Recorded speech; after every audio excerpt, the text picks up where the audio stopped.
So you went from planning to just do a school to doing 20 weekends? Yeah. Ha!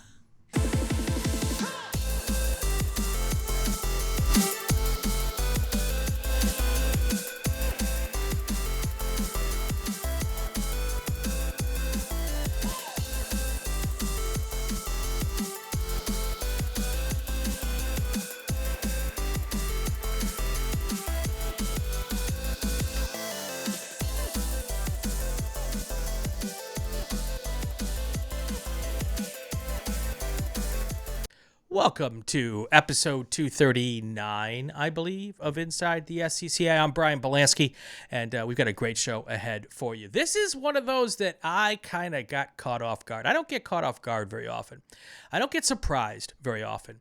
But I got to, well, let me just show you. This came to me a couple weeks ago. Hi, Brian. Hope you're having a good day. My name is Bryce, and I wanted to reach out to you and see if I could get any advice slash tidbits on the runoffs for this year. Um, I've been racing for 2 years. This is going to be my first runoffs. I've done some regional races, some majors, two Hoosier tours, a couple of SCCA time trial and autocross events. And this is going to be my debut for the runoffs. I'm really looking forward to it. We've been planning it all year. And so, yeah, I wanted to reach out as someone who I know has spent hours watching other drivers and commenting and taking note of their performances and habits. So I wanted to find out what advice you could give me as a rookie for the runoffs. Advice both in preparation for the event and while at the event. I've spoken to Danny Stain and a couple of other drivers that are recognized for their performance. I'm trying to reach out to as many people as I can to get as much advice as I can to really optimize my performance. I'm super excited. So yeah, if you could maybe think about it and get back to me with habits or things that you've seen where people have done certain things and whether that's been successful or has negatively affected them. Just anything to steer a rookie in the correct direction. I would really appreciate it. Thank you. All right, so I don't know if he intended for that to be a guest pitch or if he just thought he was going to pick my brain a little bit because my brain is so small, there's not much in it. But I saw that and I'm like, hashtag chutzpah. I mean, this is one of the best things I've seen, honestly, in a very, very long time. And I get parents coming up to me all the time and asking me, how do I get my kid involved with racing? What's the most important thing? And all of this kind of stuff. And one of the cool things about this podcast, and I'll be honest with you, right from the get-go, our number one guest number one, episode number one, was a young racer who had just run his first runoffs. And Jason Pribble is now in Europe trying to climb the Formula One ladder. Fantastic kid. And I have wanted from the first day of this podcast to be able to help young drivers get the media experience they need to go racing. And when I see something like this, there's no question this person's getting on the television, on the YouTube with me here. And that is who I'm bringing on board right now, all the way to us from North Carolina. Oh, I've got the name wrong. You're not Rick Myers. I'm going to ask you the question, Bryce, and then Yes. I'm going to fix the name while you're giving the answer to the question. How's that? Absolutely. First of all, yeah, let's do this. I'll ask the question, you answer, I'll fix the graphic. What is and how did you get involved in this crazy sport that we love? Thank you, Brian. Thank you for having me, first of all. So pretty much since a very young age, motorsports has always been my passion, whether it's been dirt bikes, whether it's been cars. Growing up, I was the kid in the sandbox making, race car tracks in the dirt, stuff like that. And so growing up in South Africa, my dad and I got into dirt bikes. And so for the first probably 8 years, since I was about 4 years old, that's what we grew up doing. Every weekend, we'd load the bikes up and off we'd go. And so when I turned 12, the family decided we're moving to the States. And so we moved. We spent the first 2 years in California, And with the exchange rate, having to take everything that my family had earned and dividing it by, I think it was 16 at the time, taking your life's fortunes and dividing it. There was no money for any sort of dirt bike motorsports. So I kind of quenched my thirst for it with mountain biking. And then when we moved to North Carolina, we so my dad and I work on trailers and RVs. That's what we do for a living when I'm not a student. And so one day we go to a customer's house, and what's in his driveway? A very nice E36 E-production race car. And so we get talking, and he says, "Oh, well, we're going to a test day in a couple of weeks. You should come by." And well, yeah, that sounds awesome. I didn't even know VIR was there. So we went up, did the test day, really had a blast, and he said, "Okay, well, the driver in question being Mark Bradley, he Hmm. said, you've got a head on your shoulders. Why don't you come crew for us for a year?" And so through 2023, I crewed, I changed tires, changed oil, learned, changing brake pads, all that fun stuff. And at the end of that year, he said, "You've done a good job. Why don't we go take you to race school? You can hop in one of my cars and I'll cover the bill. Why don't we do that?" Wow. And so yeah, a fantastic opportunity. I'm extremely grateful to him. That's just fantastic. And so did you and dad just sit at home before this, enjoy racing together, kind of a father-son kind of thing? Yeah, so I mean, so if we weren't riding dirt bikes, we'd go and watch Rally Raid championships, which is the South African form of stage rallying. When you watch the WRC and their Right. pace notes and everything, that's what we grew up with. So we were one of the crazy fans, standing on the corner as they come whipping by through the trees, stuff like that. Very cool. Very cool. Now, in your non-pitch guest pitch that you sent me, so did you intend that this was going to land you on the show? Not at all. I'm just purely seeking information. Well, the best way for me to share information is to turn it into a show for other people to enjoy. The second thing about this podcast is that I wanted it to be educational, and I'm guaranteed. Well, first of all, I know there's other rookies going to the runoffs this year, no question. They Absolutely. might not be as young and strapping as yourself, but there's a lot of first timers. So any question that you have is probably worth answering, and that's fantastic. But I just like let's do a show, and I think I sent you a video back. You did, yes. Also a first time for me. I've never responded to a message with a video, so I was like, oh my god, I did it. That was pretty awesome, and so I got the message and I got the pitch and I'm like, this is a perfect episode. Let's do it. So, but when you just said to me on, well, we talked beforehand. I know where you're from, and then on your pitch you said, oh, I talked to Danny Stain, and then you just said dirt bikes. And before we got on the show, you're not from this side of the pond. Where are you from? Originally South Africa. Yes. So that makes a lot of sense. Danny, of course, South African, over here in the States for a long time. Danny, a prolific dirt bike rider. If you ever get a chance to follow him on social media, he hasn't, I'm sure, done much dirt bike riding since his accident at Road America last year. But I guarantee you, he's trying to get back on that bike, and he's got some awesome adventures he's put on his Facebook over the years. So yeah, it's pretty cool. How did you make your way to the States? So, my parents filed. Well, so originally, my aunt moved with her family, and so once they got their citizenship, then you're able to, bring the rest of the crew along with.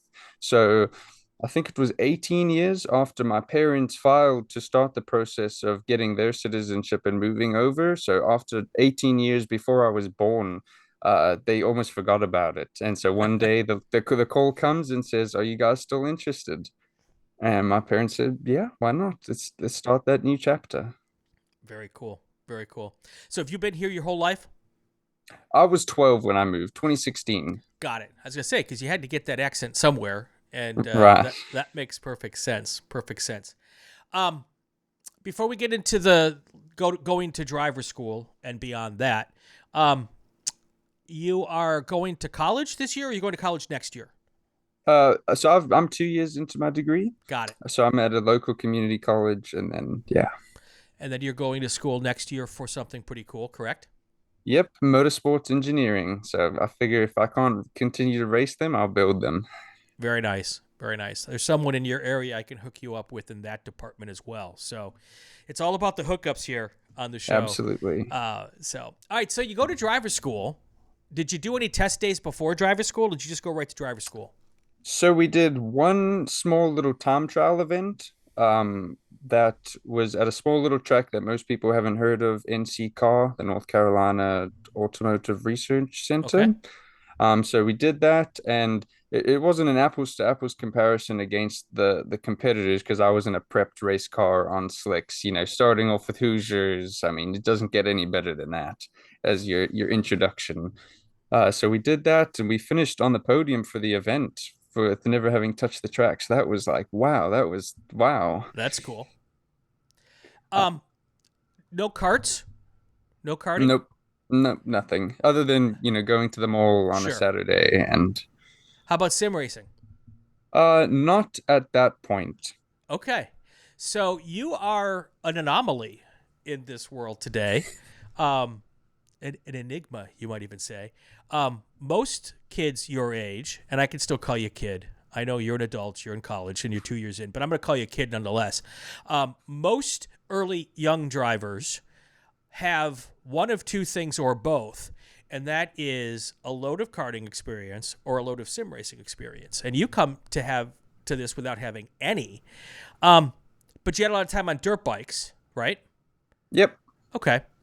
I think there's some corollaries. There's some things you can learn on bikes that are really helpful. So I grew up in Wisconsin. I didn't do dirt bikes, but I did snowmobiles and driving on the snow.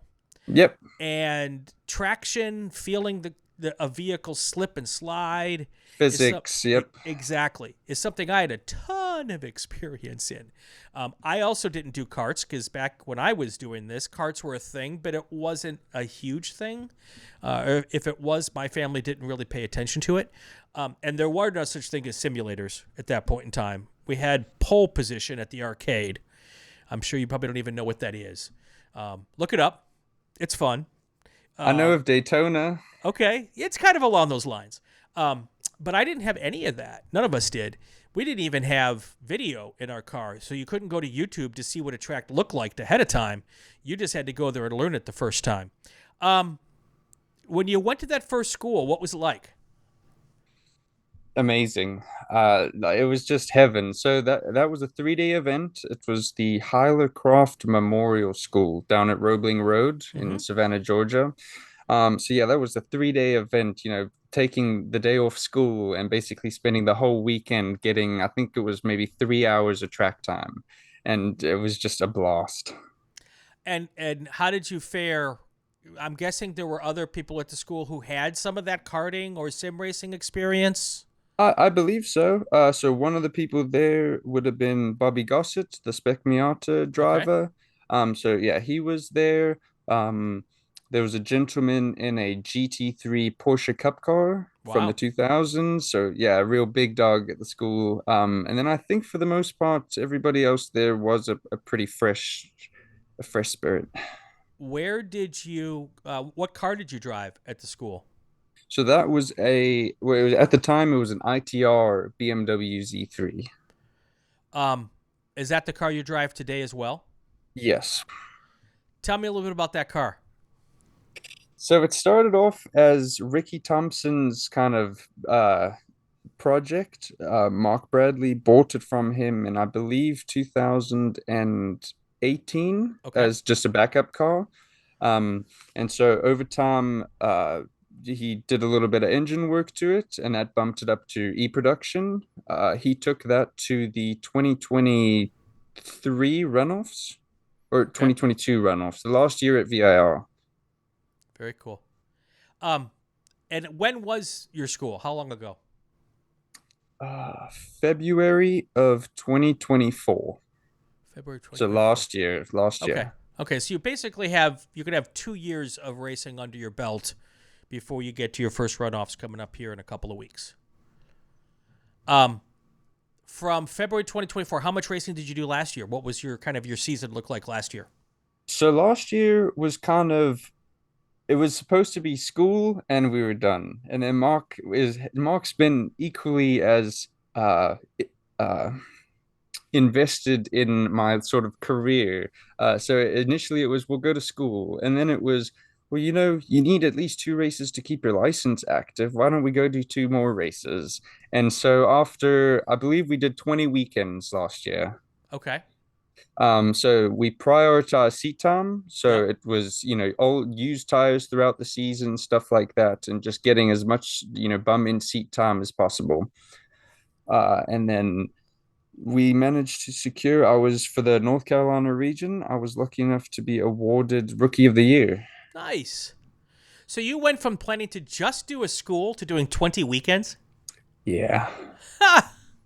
Um, all regionals, basically, all in that division? So we stayed within the Southeast. So Okay. we did, I think it was one. So we did school, and then we did a regional race at Carolina Motorsports Park. Got it. And then the Hoosier Tour was going to VIR. And for anybody that's just gone through school, you after you finish school, you basically get put on a learner's permit. So you have to do 3 weekends before you can then enter into a Hoosier Tour. Got it. So when we went to CMP, I got in a little bit of a battle with a gentleman named Steve Eckridge, Yep. who basically recognized that and said, well, you don't need to keep that white cross on the back of your car. You're ready. You can do it. And so he granted me my full competition license after one weekend, and that allowed me to then go to the Hoosier Tour, I think a month later. What was the learning curve like? So steep. Yeah. And mainly in terms of the people that I associate with in the paddock are very gentlemen drivers. So, you go by the rule, you don't hit anybody, you don't do anything negative. You want to come off the track as happy as you got on the track, and you want the people that you're driving next to have the same feelings. Yeah. And so when you look at the footage of my first races, I mean, I'm just tiptoeing around. I don't want to be in anybody's way. I don't want to be, interfering with anybody's race. I just want to make it through. Um, how was the folks around you? Because you were in production class. Yes.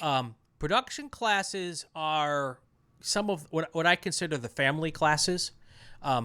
People have been in production for ages in many cases. They've been doing it since, like, the video was black and white, if there were video. And it's pretty cool to see these classes here. And how was the group around you? Did they kind of take you under their wing? Was there mentorship? Yeah, definitely. So I had Mark. Obviously he was driving one of his secondary cars, so he was there with me to help with car prep and analyzing that sort of thing. Chuck Hines, an SDL driver, he really took me under his wing. And then uh, in the production category, Sean Segis and John Bell, they really took me in. All right, so Bryce, I lied to you earlier. While I was setting up the show, Austin Bradshaw's font, we call it the lower third font, popped up, and he goes, "Oh, is Austin going to be on like another show?" And I said, "Yeah, he's going to be on another show." And it turned out that when you reached out to me and said, "I want some tips on going to the runoffs for the first time," the first person who came to mind was Austin, because was last year your first runoffs?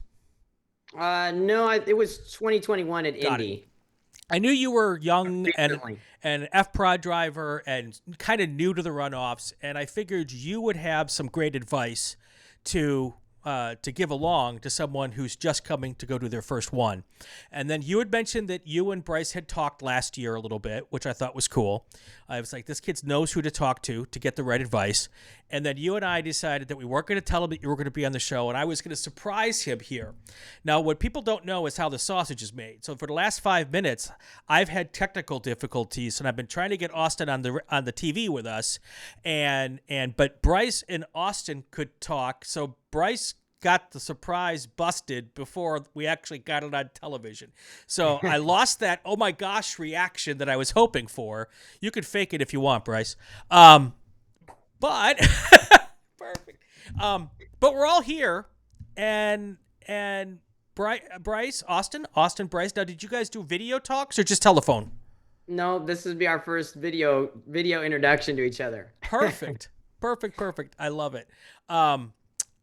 So, Bryce, let's get to it. We've already figured out that you're a couple years in. You've had a lot of help down in the Southeast Division to get your racing career going. I'm guessing you had a pretty good season this year because you're heading to the runoff, so you've got at least enough points to qualify for that. You've got questions, and we have got answers for those questions. So let's do it. I guess, first of all, let me ask the first one. And then, Bryce, you can then start peppering in more, and I'll probably have some more, and I might have some answers too. When you go to the runoffs for the first time, Austin,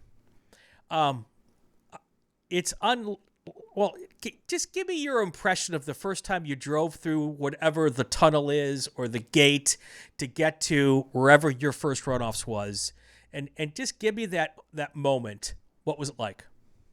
Yeah, I mean, I drove in the track at Indianapolis in 21, which was really cool. But to be honest with you, I don't think it sunk in until I was going to grid for my first test session. And to see a full field of e-production cars going to the grid for the test session. I showed up a little bit late. I wasn't late, but I was towards the back, and so I got to see all the cars lined up, and there was 60 odd cars, obviously. So for me to see so many SCCA idols and legends that I've been watching since I was like 5, 6, 7, 8 years old, I was on the grid with now. Was such a surreal moment. Of course, being in Indianapolis made it special, but I think what made it way cooler was all of the people that I knew I was sharing the track with. Like Chip Herr was right in front of me, and I was out there with Jesse Prather came up to my door on grid to say hello, and I just waved to everybody. I mean, like literally as I'm driving down the grid, I'm like waving because there were all these e-production cars that I thought, for me, that's doesn't get any cooler than that. So I'd say that's really when it sunk in that I was at the SCCA runoffs for the first time. I can really think back on that moment as one I'll never forget. Very cool. And your first experience was even like ultra cool because it was at the Indianapolis Motor Speedway. And was that the second runoffs or the first runoffs at Indy? That was the second year, okay. or second time they had gone to Indy. Yeah. So that was highly subscribed because we don't get to race at Indy. That's not some place they do a regional. When you get the shot to go to Indy, you go. So you had the addition, not only the first runoffs, but your first ever trip to the Indianapolis Motor Speedway, this pantheon, the Roman Colosseum of motorsports, and that's your first runoffs. That's just bizarre to me. It just absolutely crazy that was how that was. Bryce, you're going to Road America, which I would suggest is on the regular road courses of the world. It is one of the top 5 road courses in the world. That's my opinion. I'm a little biased because I grew up in Wisconsin and this was my home track. But have you ever been to Road America? Nope. I've never left our region. The floor is yours. Ask some questions. Absolutely. So I think a big one for me is keeping track of all the information that's getting thrown at you. You're going to your first session. How are you keeping track of the things that you're learning on track? When you come off the track, keeping track of, okay, this is the fuel I used. These are kind of the feedback I got from the suspension. What changes do I make? Just keeping everything that's flying through your head in order. Yeah, I mean, everything, I think for me, if I go back to Indy, I went with my uncle at the first start of the week. My family showed up throughout the week, so it was just me and my uncle there for the first couple days and for my first test day. So everything was coming at me really fast, just from the registration process to then obviously going on track for the test day, and then trying to figure out how to do fuel testing. So definitely a lot of information is coming at you. I wouldn't. I think the biggest piece of advice I would pass on is just know that it's a really long week. If you're doing a test day or not, either way, you still have a pretty good amount of time to process everything.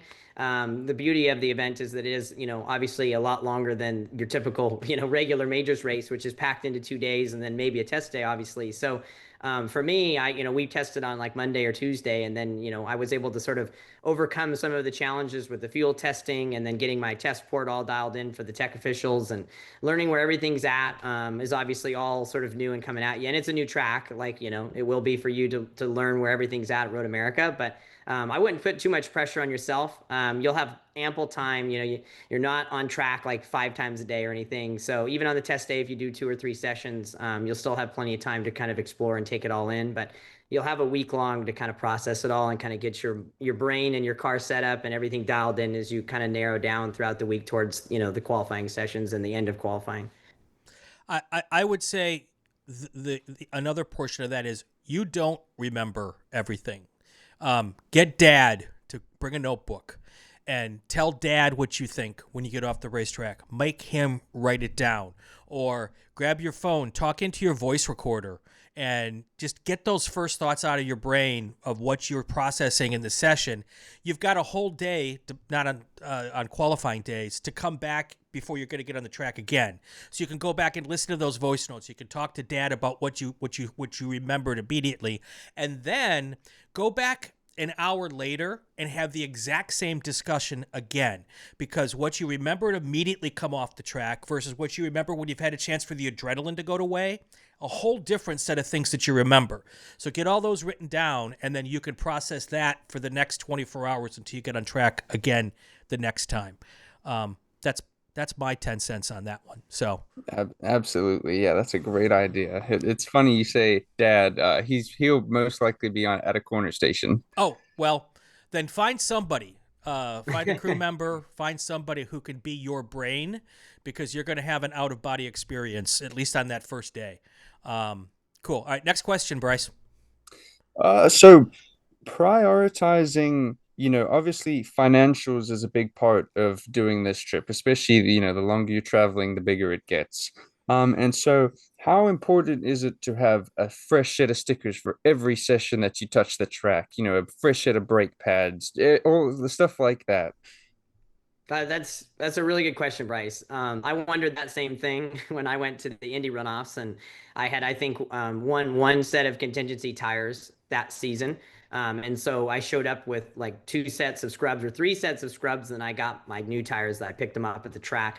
And so I did the test day and the first 2 qualifying sessions on scrubs that, honestly, I'm not even joking, they probably had like 10 plus cycles on them. And when you go to the grid for first qualifying, you're seeing guys like half of the field is on stickers, and then you go to the next qualifying and they're all on stickers. So I didn't put at that time we had 3 qualifying sessions. This year we only have 2. But the year I went to Indy, I put my new set on for my last qualifying session, which would have been Q3. And then I was going to run that same set in the race, because I didn't want to start as a rookie on the start of the race on stickers. I felt like that was a recipe for disaster. So I wanted to scrub the tires in the last qualifying session. But I ran the whole week on scrubs, because for you and for me, it doesn't matter, anybody, whoever's learning a new track, if you've never been there before, having new tires for every session isn't going to do you much good, because you're going to be at your best in the last qualifying session. If you do a test day and you do qualifying 1, by qualifying 2, that's where you're going to be at your best, because you'll be picking up time every session. So I would not stress at all about worrying about how many tires you have that are new or old. Run what you have. If you have 1 new set, that's great. If you've got your freshest set of scrubs, then put those on for maybe the last qualifying or the race. But just prioritize learning the track, and then focus on saving whatever you can afford towards the end of the week, obviously, for the race. So that's what I would advise. I qualified 6th that year at Indy, and I think we had like 35 cars that year. And I jumped up like 5 spots on the last qualifying session, and the new tires obviously helped, but I'd at least gotten to the point to where I was proficient around the track on, right at the end of the qualifying week. I would say it's Wisconsin. So the app on your phone, Weather, is your friend. Yeah. All of Austin's advice is spot on.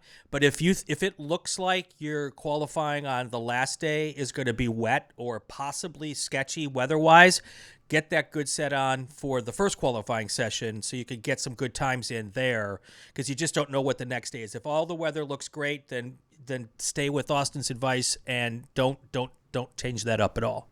So. Cool. Yeah, I think that's a big thing that I saw from last year's runoffs is with the only 20-minute sessions and those lap times being, it's a 2 minute, 2.5 minute lap time. Yeah. You screw up one corner and you've lost 2.5 minutes of your entire sessions. So you got to Sure. get in there and get going quickly. Yeah, no, for sure. And luckily, at the runoffs, they typically don't allow passing, and it's about half speed. The scrubbing is allowed to a certain corner on the track during the qualifying sessions, which I think is a super helpful thing. There's no pressure for somebody going to buzz by you in corner 2 or 3. Everybody's going to be scrubbing their tires in the first half of the lap, usually at Road America. And then the stewards or, the driver's meeting will tell us when that green flag is going to drop. And from that point, then everybody goes. But you'll have a good amount of time to kind of get everything warmed up for at least half the lap. And it's a big lap there. So the biggest thing is trying to find somebody that's a little bit quicker than you or that has experience at the track. That's going to make a big difference. Yeah, I'd be happy to help if it works out that way. I'd be happy to help. But even if it doesn't, find somebody that has been there before, and any little bit you can pick up on while you're out there is going to make a big difference. Yeah. Absolutely. If money's a thing, which I'm guessing by the question it is, don't be afraid to look around the paddock to see if maybe someone has taken off a set of tires that are better than what you have. Go to, I don't know who your tire guy is. I know who Austin's is. He's wearing the shirt, and this is my shameless time to say that Goodyear is the sponsor of Inside the SCCA at the runoffs. But whatever tire brand you race on, find that tire trailer and tell the guys on the trailer, if you get a decent set of scrubs that some other guy's thrown away, let me know. I want them. Because that's another way to get a decent set for practice or qualifying as well. So, yeah, I got to jump in on that point, Brian. It just brought this all back to me now. Michael Lewis and Craig Stevens, Michael runs in GTL and GT3. They told me that they had run multiple test days earlier in the weekend. And they're like, hey, we've got multiple sets of tires. Do you want a set? So I showed up and ran my test day on the scrubs at Indy, and then I got a set of, I think, 4 heat cycle takeoffs from Michael that he was done with. So they stickered up for every session, including the test days. So yeah, that's fantastic advice, Brian. Thank you for reminding me about that. And so thankful to Michael and Craig for always supporting me with takeoffs. And many of them in the paddock are doing similar things. And obviously for you, that's going to be an amazing set of tires with only a couple of cycles on them. And it's going to probably be better than maybe the scrubs like I had. They were 8+ cycles. So those were fantastic to run on in my first 2 qualifying sessions at Indy. I say that because a good portion of my career, I don't think I ever ran a brand new set of sticker tires ever. I was running the same tire size as Spec Racer Fords, so I got in tight with the Spec Racer Ford prep shops, and I said, I know you got some rich guy who's going to take good tires on every session. Give me, or I'll give you whatever to take those off your hands. So that's the other thing I would say is, before you get to your next question, all of this is really great, and we want to get you as prepared as possible. But it's your first runoffs. Go have fun and learn, and don't really worry quite so much about the outcome, because the very strong likelihood is that you're not going to be racing for a podium at your first runoffs. And it's a perfect time, because you're going to really want to get hardcore going forward and get really serious on runoffs 2, 3, 4, and 5, because I know you're going to go back for 2, 3, 4, and 5. This is the one to kind of just take it all in and have fun. So, all right, next question. Yeah, so I think this one's very close to your heart, Brian, and that's sim time. Prepping on that. I know Danny's a very big advocate for it, just like you. He's, 40 minutes a day leading up to his races. That's what the time that he's putting in. And so just techniques of, obviously, now that you've been to Road America, you've got that experience. How did that transfer for you? Well, let's just... go ahead. So, sorry, was he asking Brian or me? I don't know. Sorry. We'll both answer. Okay. I can start real quick. And honestly, I would say at VIR and at Road America last year, it made a tremendous difference. I can assure you there's no way I would have been on the podium last year without the sim. I had a Assetto Corsa and I have a Speccy 46 mod that's very similar in lap time and data to my car. And as as you alluded to, Bryce or Brian, whoever said that Danny is routine with that, I didn't even know that. I know he's been on the sim a lot, but I did this similar procedure last year for a month and a half leading up to the race. I tried to get on every day or at least every other day, and I did the 13 lap race every single day. I did essentially a 40-minute run at Road America. No other cars, just me and the track. And I'd say by the end of the month and a half of running, my whole goal was to run every lap within a second of each other. So if I was running a 2:29.0, I wanted it to be from a 2:29.0 to a 2:29.9. And so the night before I flew out for Road America, I was up at 2 a.m. being stupid because our plane took off at 6 a.m., but I was still up and I was going to try for one more night. And I did get it finally, after doing it for a month. I got every single lap, all 13 within a second. And I know it seems like, oh, that's not like, it wouldn't be too hard, but it's a 2 minute and 29-second lap. And like you said, Bryce, you make up one little boo-boo and then that whole lap is kind of ruined. So consistency was so key for me. And then understanding how to make lap time and then how to do it and repeat it over and over again. So I can't stress that enough. That is my number one tool for helping me as a budget racer who can't show up with, and I don't do test days except for one. I can only afford one test day and I can't get out there earlier in the year or anything like that. So I'd say it's a tremendous advantage if you're able to tap into that. That's my biggest tool by far. Yeah, I agree. I mean, you can't do too much. If you've got the time, take the time, make the time. Maybe I'll do so. I think Bryce is alluding. We've got the new podcast, Inside Sim Racing, and I've got this new Twitch thing that I'm trying to do what the kids do, and so it's called Graybeard Sim Racer. One of the things I'm doing though is I've made a challenge of myself. I'm going to drive every track and every car on iRacing over the next however many years it takes me to do that. Maybe in the second or third week of September, I'll set up a hosted session and put all of the cars that would be close to a production car in that session and invite all of the people who might be going to the runoffs to jump on and do a practice session and maybe put a 13-lap race at the end. I don't know why I do 13 laps, but that could be fun. Absolutely. I'd love to be a part of that. Yeah, no, for sure. That'd be great, Brian. And to piggyback one more thing on your question, Bryce, I think it translates incredibly well. Like session one, when I got out there, everything was really relative to what I experienced on the sim. And just sure, like the bumps and characteristics and every car is going to handle a little bit different than what the sim's going to provide. But at the same time, the concepts and understanding of how to make lap time were already sort of ingrained in my mental bank. So when I got there, I wasn't wondering, well, is this a slow in, fast out corner? Or is this I'm going to maintain speed? And all that can be done at home before you ever arrive. If you have the time and you put the effort into doing that. Time is everything, of course, in these days. But it translates really well. Which car, Bryce, are you taking to the runoffs? That Z3 that I started in. Is there something in iRacing close to that? Not. I stick to the MX-5s. Okay. Mainly the ND chassis, just because I can adjust the sway bars to where it rotates as much as what the Z3 does. But yeah, that's normally what I'll stick to. Yeah. It's cool, Austin, that you can find a car that might not be your car, but drives somewhat like your car, and you can make it kind of like your car. Yeah, it's a weird thing. The BMW is, weirdly enough, drives very similar to my car, even though you'd think it's a bit more balanced. In real life, it is more balanced, but on the sim, it's a little bit loose and kind of drives a little bit, a little bit quirky, which is kind of my car. So it worked out well for me last year. Yeah. All right, that's going to do it for this episode, or at least for the first part of this episode. This has been such a great conversation. There's so much more to talk about for the runoffs. Austin and Bryce and I are going to be back on Friday with a new episode, or the continuation of this episode. Before we go, though, let me thank the people that helped me make this show possible. Solo Performance Specialists. They are the good people who are at most of the Solo Nationals events here around the United States. They are a great member of our Solo community. If you need anything for your autocross program, check them out either at an event or you can check them out online. And I just actually ordered a pair of driving shoes from them. So got to get some stuff from them if you need stuff like that. William R. Penterick and Associates. If you have money that you don't know what to do with and you would like to maybe plan for retirement or any other type of money matter, Dave Penterick, he's one of us.